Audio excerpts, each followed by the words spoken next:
Salam sejahtera rakyat Malaysia. Berita hiburan, artis, hobi, pergolakan isu-isu semasa politik, ekonomi dan sosial negara yang sahih dan terkini hanya di Heavenly Channel.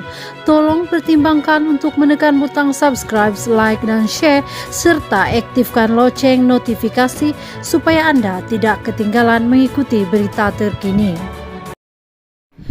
Berita terkini, pertandingan dua jawatan takkan nasra UMNO kepada pengecut. Pemimpin UMNO Johor yang lantang bersuara, Datuk Nur Jazlan Mohammed, menyifatkan pemimpin yang bercadang merebut jawatan Presiden dan Timbalan Presiden Parti itu daripada Datuk Seri Ahmad Zahid Hamidi dan Datuk Seri Muhammad Hassan adalah pengecut. Sebab sehubungan itu, Timbalan Pengerusi Badan Perhubungan UMNO Johor itu menegaskan kedua-dua jawatan berkenaan tidak perlu dipertandingkan dalam keadaan sekarang jika hanya nanti akan membawa perpecahan dan menggugat perpaduan ketika UMNO dalam proses pemulihan selepas pilihan raya umum ke-15.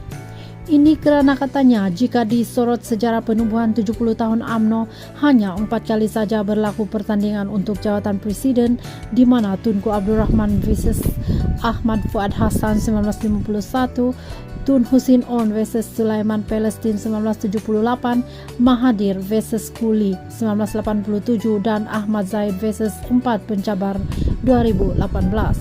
Kita boleh lihat setiap kali berlaku pertandingan jawatan presiden pastinya berlaku perpecahan dalam UMNO. Ahmad Fuad keluar dari UMNO dan tubuhkan PAS selepas kalah kepada Tunku. Begitu juga Sulaiman Palestin tinggalkan parti selepas tumpas kepada Husin On.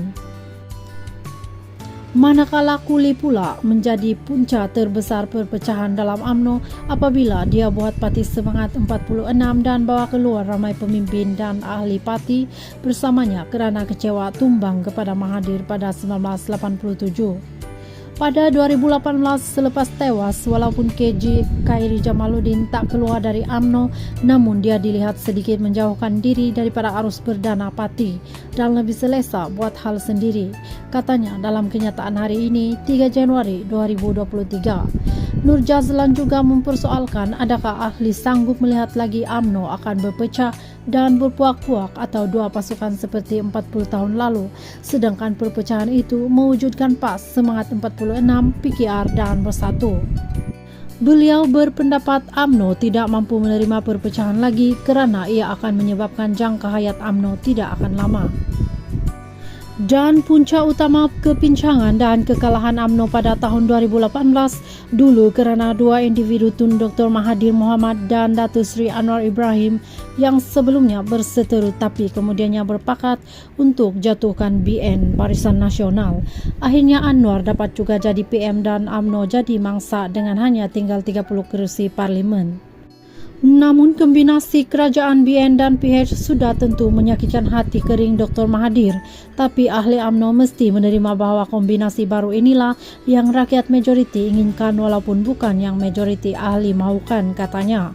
Nur Jazlan mendakwa Zahid yang dipilih sebagai Presiden UMNO pada 2018 akhirnya berjaya memulihkan semula UMNO sehingga parti itu menjadi sebahagian daripada kerajaan persekutuan setelah Pakatan Harapan tumbang pada 2019. Katanya setelah UMNO kalah dan gagal lagi menjadi kerajaan pada PRU 14, kebijaksanaan Zahid dalam membuat keputusan selepas PRU 15 menyaksikan parti itu terbukti masih relevan apabila menjadi penentu kepada penubuhan kerajaan sekarang ini. Kalau nak buat pertandingan pun kita nak angkat siapa jadi presiden baru. Kita nak harapkan orang pengecut yang paling awal lari lintang pukang selepas UMNO kalah pada PRU 14 dulu.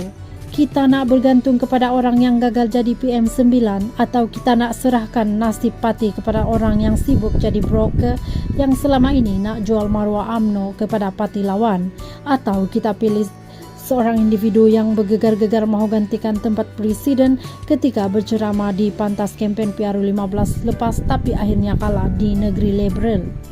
Sudahlah, dia sendiri ditolak di negeri sendiri, lepas itu diberi peluang pula bertanding di negeri lain, kononnya dia cukup popular tapi tumbang juga, katanya. Sekian info hari ini, terima kasih.